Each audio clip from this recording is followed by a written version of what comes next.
Hi, I'm Amanda Morgan, and this is Not Just Cute, the podcast, where we discuss all kinds of topics relating to intentional whole child development and supporting the critical work of parents and teachers of young children. This is episode 1. Since this is where it all begins, I want to start out by telling you a bit about where the concept and name for Not Just Cute began. It's something a lot of people ask me about. And it's something that started years before blogging became mainstream. So whether you're a longtime reader of Not Just Cute, the blog, or fresh on board with this new podcast, you're about to learn some of the secrets of how it all came to be. You can find show notes for this episode at notjustcute.com/podcast/episode 1. So now let's jump in. I would say that Not Just Cute really got its start back when I was at the university, at Utah State University, go Aggies, where I studied elementary and early childhood education as my undergraduate degree. And then I also went on there to study child development as part of my graduate degree. And that's really where I feel like Not Just Cute began, even though that was years before blogging was really a thing. But I feel like that's where the seeds were sown, not only in the fact that I was able to take part in such a wonderful preparation program, but that's where so many of the concepts began, things that have motivated what I do. So the name Not Just Cute really comes from my experience as a graduate student. I had a teaching assistantship working in the lab school there at Utah State University. I was a head teacher at the child development lab in one of the classrooms. And my job was not only to be that lead teacher for the children and the families, to build contacts with them and to oversee and make sure that these children were having a good experience and getting what they needed from the program. But I was also responsible for supervising student teachers who were coming through the program as well. And so I would work with them as they each took a turn being the lead teacher and implementing different programs and practicing different techniques in the classroom. And one of the things that I would do is I would meet with those lead teachers and go over what they had planned for their lesson plans, what they were working on, and keep tabs on that sort of thing. And I had a really good friend who was going through the program at the same time and was a head teacher in the classroom next to mine, and we shared an office.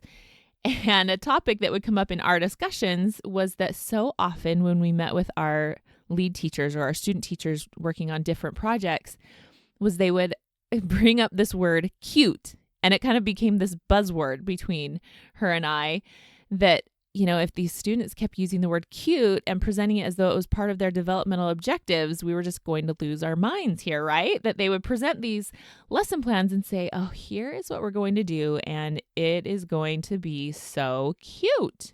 And it would drive us crazy. And I have to say, I don't have anything against cute in and of itself. I mean, I think my boys are pretty cute. I love to get a cute haircut or a new cute outfit. And kids can be cute, but they are so much more than cute. And what we provide for them, whether as parents or as teachers, needs to be more than just cute. Preschool is not just a glorified birthday party. The childhood experience is not just a cute accessory to the rest of our lifestyle. Our kids deserve so much more than cute when it comes to their childhood and their education and their development. And so that's where the name behind the blog and the work that I do, Not Just Cute, that's where the name began. And that's also what's behind what I do. It's this focus on intentional whole child development and not just bringing out what to do or focusing on these cute, fun things to do, but bringing out why and how we do what we do to be most effective and to make sure that we're really paying attention to those things that contribute to healthy whole child development. So the name came from that experience, and I really feel like the seeds for the blog and the work that I do began there, but also in one seminal experience that really stands out for me also during my graduate studies.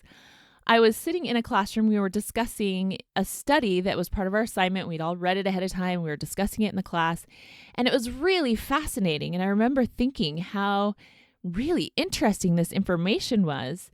And then this thought struck me, and I can still picture where I was sitting when I thought of this. And it was this thought: what does all of this matter if no one gets it to the people who are actually with the kids? What does it matter if we sit in this classroom and discuss these fascinating ideas if parents and teachers of young children don't get it as well? And I started thinking, who takes this research and makes it interesting and understandable and accessible for parents and teachers so that it can really mean something to real kids in real life? And I'm sure that's a work that many people are doing. In fact, I've been really lucky to get to know more people who are engaged in this same kind of endeavor. But that's where that seed was planted, this desire that always stuck with me to take this academic, nerdy obsession with this topic of child development, this stuff that I love to geek out on, and to share it in a way that makes it easy to get and easy to use. And that's why it means so much to me when I hear from parents and teachers and directors who say, the way you explained that makes so much sense. Or you made it so easy to understand and easy to share with my spouse or the parents in my class or the teachers that I work with or my friends. Because it all goes back to that seed that was planted almost 20 years ago now. So fast forward from that graduate school experience, and I had some opportunities to work in different education environments. I got to work with, it was called Alternative Language Services, would maybe be more commonly known as an ESL program. Got to work with some children in that type of a situation. And then I also got to teach first grade, which I loved. And I'm married by this time, and soon we decided to start our family. And so it was at that time that we decided that I would stay home with my boys, which was a real blessing and a privilege that we were able to make that decision, and something that I really enjoyed doing. And so I soon found myself embedded in this world of child development. I mean, it doesn't get more real than 4 baby boys in less than 8 years. And so child development came from this academic world that I had been involved in and now became even more applicable and real world for me. And so it added this whole new layer to my fascination and my experience with child development. So as a mom, I kept reading all this nerdy stuff and professional books and journals because that was just my passion. And sometimes people would laugh that I would bring these things, even to the beach. I'd be bringing some book that was not light reading because that's what I was really fascinated by. And so I found a few flexible part-time opportunities that would just help me keep my feet in the pool and feed my fascination while still working all of that around my growing family. So I started running just a small preschool group, and later had an opportunity also to work for a few years in a flexible part-time opportunity training and consulting for this amazing nonprofit children's organization. And it was while I was doing all of these things that a friend pointed out to me, you really take for granted that people just know these things that you know. You kind of assume that it's just common knowledge, but you've spent a lot of time coming to understand these things, and you see things in a different way. You see childhood in a different way, and you see early education in a different way. And she started to point out that, not everyone thinks the way you think, and the things that you know and understand and the perspectives you have could really help other people. And then she said the famous words, "You should start a blog." And at the time, I really didn't even know what a blog was. They were just starting to hit mainstream, or at least just starting to hit my awareness. And so I tossed the idea around for a while and eventually decided, I'm going to try this thing, if for no other reason than to just have a place to put my ideas. And so I started to dip into that, into figuring out how to even start a blog and how this all works. And it really did just start as a place for me to put my thoughts and to keep current and to fully process these ideas that were rolling around in my head, and to process them through writing and put them someplace where they would stay finished and be preserved, so that I could kind of just have this virtual resume for me in one sense. I thought if for no other reason than to have a record of the professional development that I do, this would be worth it. That one day when I decide to go back to work, that I'll have something that shows the work that I did while I was home with my kids. And so that's really where it started. It was this intention to just do it for this selfish purpose, for me to fully process ideas and to save them and to have a virtual resume. But then people actually started reading it.